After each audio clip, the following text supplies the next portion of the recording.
Hello everyone, I'm back with another Python video. So in this video we are going to look into if else and elif condition and also for loops. Okay, for loop గురించి కూడా మనం మాట్లాడదాము and if else else if elif and else గురించి కూడా మాట్లాడదాము. Okay, so basically మనం ఇంతకుముందు అయితే ఏమైతే చూసామో టపుల్స్ గురించి, డేటా టైప్స్ గురించి, ఫంక్షన్స్ గురించి, మెథడ్స్ గురించి, సో అందులో మనకి అక్కడక్కడ టచ్ అయ్యాయి right. For loop, if conditions అవి టచ్ అయ్యాయి రైట్. మనం ఎక్స్ప్లెయిన్ చేయలేదు నేను, బట్ అవి అయితే వచ్చాయి రైట్. అయితే గుర్తయితే ఉండి ఉంటాయి మీకు. సో మీరు ఒకసారి అవి చూసి ఉంటే ఈజీగా అర్థమవుతుంది. చూడకపోతే ఒకసారి చూడండి previous videos. Okay, ya, let's dive into the topic. First thing is if. So if condition ఏంటంటే మనము అంటే if you want explain it in Telugu దీన్ని ఎలా ఎక్స్ప్లెయిన్ చేయొచ్చు అంటే, ఇఫ్ అంటే ఒకవేళ కండిషన్ ఏం రాస్తామో, ఒకవేళ ఆ కండిషన్ ట్రూ అయితే సంథింగ్ జరగాలి అని రాస్తాం. Okay, if is a condition which checks if it is true or false. The condition which is given is true అయితే మనకి కండిషన్ చేస్తుంది, లేదంటే it skips that. Okay, that is what if condition is, right? So basically we need two variables. First variables తీసుకున్నాం. A is equal to 10 andam, B is equal to 20. okay, ఇక్కడ ఇప్పుడు నేను ఏమనొచ్చు, if condition, if A is equal to B, this is the syntax, print is true. Okay, అంటే నేను ఏమంటున్నా, ఒకవేళ A and B values same అయితే అవును A is equal to B అని చెప్పుకుంటున్నా. అంటే A is equal to B is true, అవునా అని చెప్పాలి. అంటే ఇప్పుడు ఏం చేస్తుంది ఇది, ఇఫ్ కండిషను నేను ప్లే చేయగానే వచ్చి ఏ బి వాల్యూస్ సేమ్ ఉన్నాయా, రెండు ఈక్వలేనా అని చెక్ చేస్తుంది. అది ఓకే సేమ్ ఉన్నాయి, ఈ కండిషన్ సాటిస్ఫై అయితే ప్రింట్ చేస్తుంది, లేకపోతే ప్రింట్ చేయదు. ఓకే, సేవ్ చేద్దాం, ప్లే చేద్దాం. నథింగ్ ఏం చూడ, ఏం రాలేదు, ఏమీ రాలేదు. ఎందుకంటే ఇది సాటిస్ఫై అవ్వలేదు. అర్థమైందా నేను చెప్పింది? ఇఫ్ కండిషన్ ఏం చేస్తుందంటే మనం ఇచ్చిన కండిషన్ ఏదైతే ఉందో అది సాటిస్ఫై అయితేనే దాంట్లో ఉన్న లాజిక్ని అది ఎగ్జిక్యూట్ చేస్తుంది, లేకపోతే ఎగ్జిక్యూట్ చేయదు. Okay, that is what if condition is. అందుకే మనం ఇఫ్ కండిషన్ యూజ్ చేస్తాం. Okay, so I hope you guys understood this. ఇక ఎక్కడ యూజ్ చేయాలి అనేది మీకు ఇప్పటికి అర్థమై ఉంటుంది. ఓకే, అయితే ఇప్పుడు నేను ఒకవేళ if A is less than B అంట. Okay, less than B play చేద్దాం. A is equal to B is true అని వచ్చింది, అవునా? ఎందుకు? కండిషన్ సాటిస్ఫై అయింది, కండిషన్ ఓకే అయింది, కరెక్టే కదా ఇది condition. A equal to B is true కాబట్టి ఇఫ్ కండిషన్లో చెక్ చేసింది ఏ బి కన్నా తక్కువ ఉందా లేదా, అవును తక్కువ ఉంది, సో వచ్చి దీన్ని ప్రింట్ చేసింది. Okay, so I hope this is clear right. Now ఇంకొక విషయం ఇక్కడ, ఇండెంటేషన్. మనం బేసిక్స్లో ఫస్ట్ నేర్చుకునే ఏంటంటే ఇండెంటేషన్ మనకి కరెక్ట్గా ఉండాలి, లేకపోతే ఎర్రర్ వస్తుంది, అవునా? ఇక్కడ ఇండెంటేషన్ కరెక్ట్గా ఉంది, సో ఇది ఇఫ్ కండిషన్ లోపల ఉంది, అది కన్సిడర్ చేస్తుంది. నేను ఇలా పెట్టాను అనుకోండి, ఏమవుతుంది, ఎర్రర్ వస్తుంది. ఇక్కడ పెడితే ఎర్రర్ వస్తుంది, అవునా? చూడండి, ఇండెంటేషన్ ఎర్రర్ వచ్చింది. అదే నేను తీసుకొచ్చి గ్యాప్ ఇచ్చేస్తే చూడండి, కింద లైన్లో ఇఫ్ కండిషన్ ఎంటీ ఉంది, ఇది తీసుకోవట్లే, అవునా? నీ ఎంత గ్యాప్ ఇచ్చినా సరే అదే ఎర్రర్ వస్తుంది, ఎందుకంటే ఇండెంటేషన్. అదే నేను తీసుకొచ్చేసి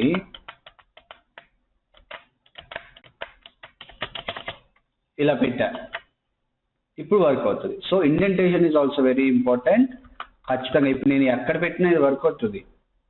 ఓకే, బికాస్ ఇది దాని స్పేస్. ఓకే, ఈ స్పేస్లో నుంచి స్టార్ట్ అయితేనే ఇండెంటేషన్ కరెక్ట్ అని అర్థం. అది ఎక్కడ ఉందనేది దానికి ఇంపార్టెంట్ కాదు, అవునా? So yeah, indentation is also important. అది కూడా మీరు రాసేటప్పుడు సింటాక్స్ అంత కరెక్ట్గా రాసుకుంటేనే వర్క్ అవుతుంది. Okay right. నా ఇఫ్ కండిషన్ అర్థమైంది కదా. ఇఫ్ కండిషన్ ఏం చేస్తుంది, మనం ఏదైతే కండిషన్ ఇచ్చామో అది సాటిస్ఫై అయితే దాంట్లో ఉన్న లాజిక్ని ఎగ్జిక్యూట్ చేస్తుంది. రైట్. అలాగే మనకి ఎల్ ఇఫ్ ఉంటుంది. ఇక్కడ elif A is greater than B అయితే print A is greater than B is true అన్నాం. ఓకే, ఇక్కడ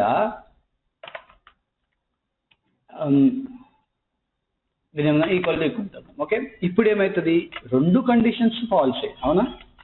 ఇప్పుడు ఏం చేస్తుంది, ఎల్స్ ఏంటి అంటే నేను చెప్తున్నా, if A is equal to B, ఏను బీను సేమ్ ఉంటే ఈక్వల్ టు ట్రూ అని ప్రింట్ చెయ్యి అని చెప్తున్నా. ఒకవేళ అది కాదు, ఒకవేళ ఏ ఈజ్ ఈక్వల్ టు బి కాదు అంటే ఇంకోటి ఏదైనా జరగాలి అనుకోండి. రైట్, ఇది కండిషన్ ట్రూ కాదు, వేరే ఇది ట్రూ కానప్పుడు ఇంకోటి జరగాలి అంటే అప్పుడు ఎల్ఇఫ్ యూజ్ చేస్తాం. అంటే ఒకవేళ ఏ ఈజ్ ఈక్వల్ టు బి కాకపోతే ఎల్ఇఫ్, కాకపోతే ఎల్ఇఫ్ అంటే అది పైనది కాకపోతే ఇది చెయ్యి.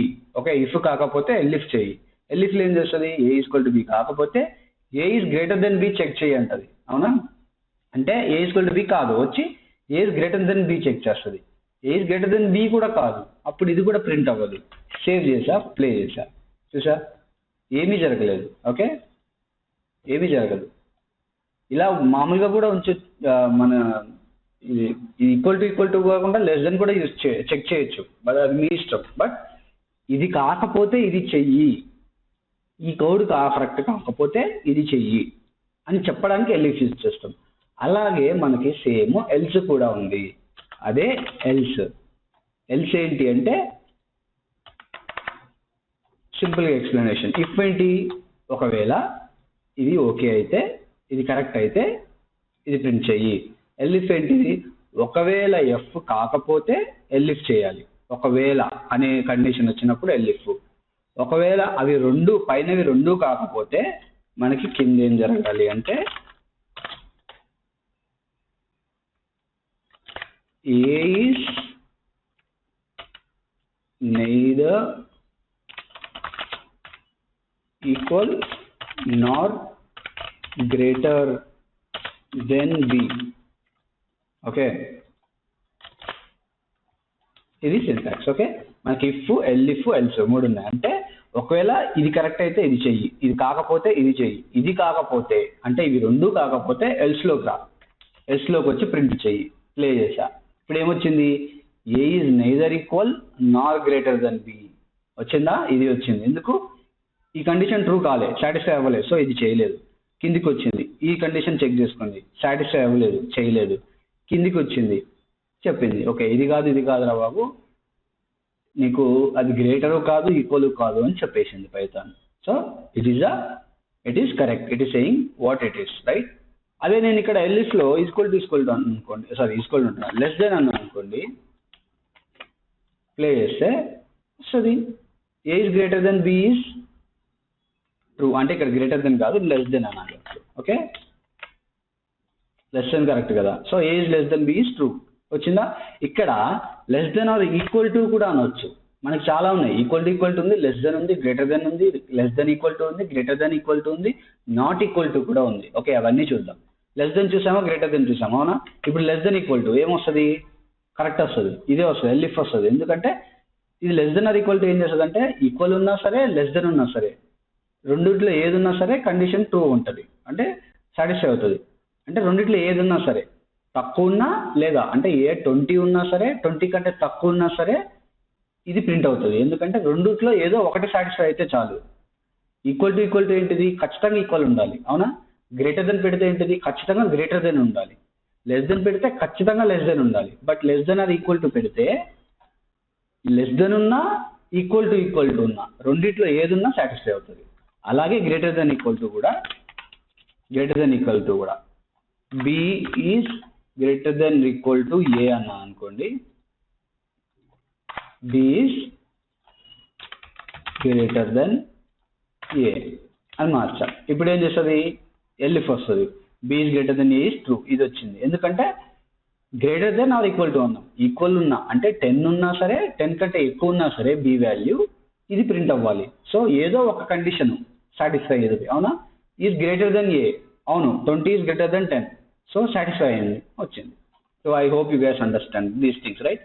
అండ్ ఆల్సో మనకి ఇంకోటి ఉంది, a is not equal to b. Not equal to b అంటే ఏంటి? సింపుల్, ఒకటే కండిషన్, ఇది రెండు కండిషన్లు కాదు. నాట్ ఈక్వల్ టు బి అంటే ఒకటే, అంటే 10-20 ఈక్వల్ కాదు, ఏ బి వాల్యూస్ ఈక్వల్ కాదు అని చెప్పాలి. ఓకే, అది ఈక్వల్ కాకపోతే ట్రూ అవుతుంది, సాటిస్ఫై అవుతుంది. అవునా? సో ఇప్పుడు ప్లే చేస్తే yes, a is not equal to b, correct, అందుకే వచ్చి ప్రింట్ చేసింది, రైట్? అయితే మీరు అనొచ్చు ఈ b is greater than a, greater than or equal to a కూడా సాటిస్ఫై అవుతుంది కదా, మరి ఇది ఎందుకు ప్రింట్ అవ్వలేదు అని మీకు డౌట్ రావచ్చు, రైట్? ఇఫ్ కండిషన్ సాటిస్ఫై అయిందంటే ఎల్ఇఫ్ ఎల్స్ ఇంకా రాదు, ఇది అయిపోతే వెళ్ళిపోతుంది, ఇంకా బ్రేక్ చేసుకొని వెళ్ళిపోతుంది, కంటిన్యూ అవ్వదు. ఓకే, ఎప్పుడైతే ఇది సాటిస్ఫై అవ్వలేదో అప్పుడే ఎల్సిఫ్ లోకి వస్తుంది. So this is what benefit for the if and elif and else. మనకి ఇది సాటిస్ఫై అవ్వకపోతేనే ఎల్ఇఫ్ వస్తుంది, ఇది సాటిస్ఫై అయితే ఎల్ఇఫ్ రాదు. అవునా?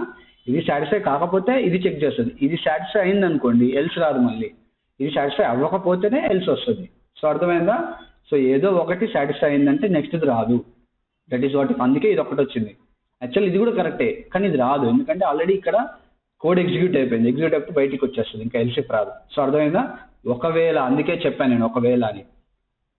ఫస్ట్ ఏంటి, ఒకవేళ ఏ ఈజ్ ఈక్వల్ టు బి ఉంటే ఇది చెయ్యి, అది కాకపోతే అన్న, అందుకే అది కాకపోతే కాబట్టి అది రాదు, ఇది అయింది కాబట్టి ఇది రాదు, ఇది కాకపోతేనే వస్తుంది. ఓకే, సింపుల్గా అర్థమైంది అయితే నేను అనుకుంటున్నా. If elif and else, right? చాలా డీప్గానే ఎక్స్ప్లెయిన్ చేశా. So I hope you guys understood, right? So elif, if and else అర్థమైంది, right? Now any doubts please ask in the comments. Now next topic is for loop. Okay, for loop ఏంటి?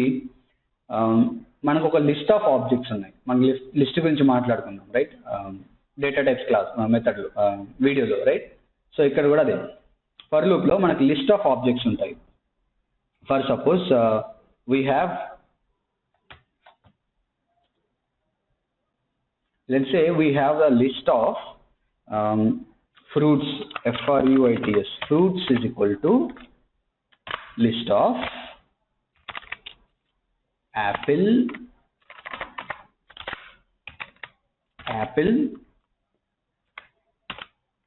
banana, string banana and orange.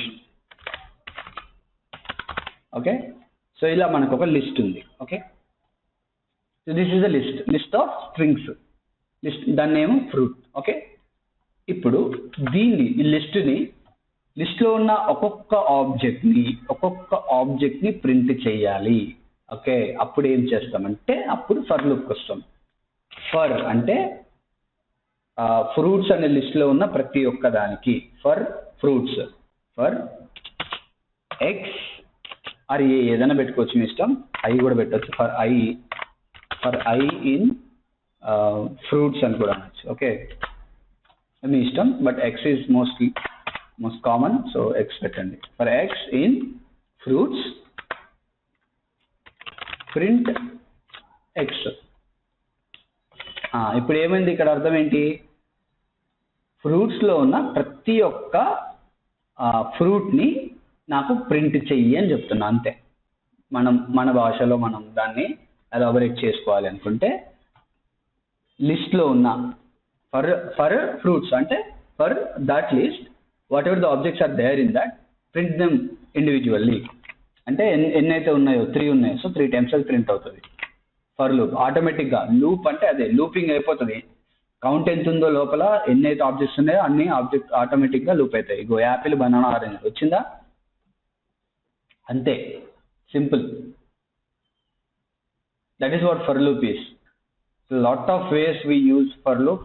Even numbers, if conditions పెట్టి for loop వేయచ్చు, ఇలాంటి మనకి చాలా ఉంటాయి.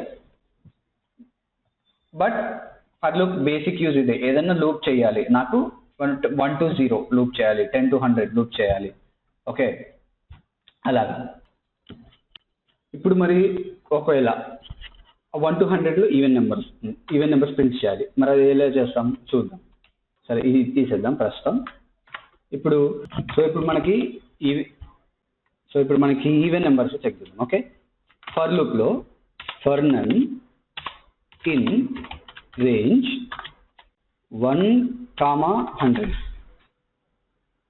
1,100లో 1 నుంచి 100 numbers లోపు మనకి కామెంట్ కూడా రాసుకోవచ్చు మీరు ఇందులో. చెక్ ఈవెన్ అని రాసేసి,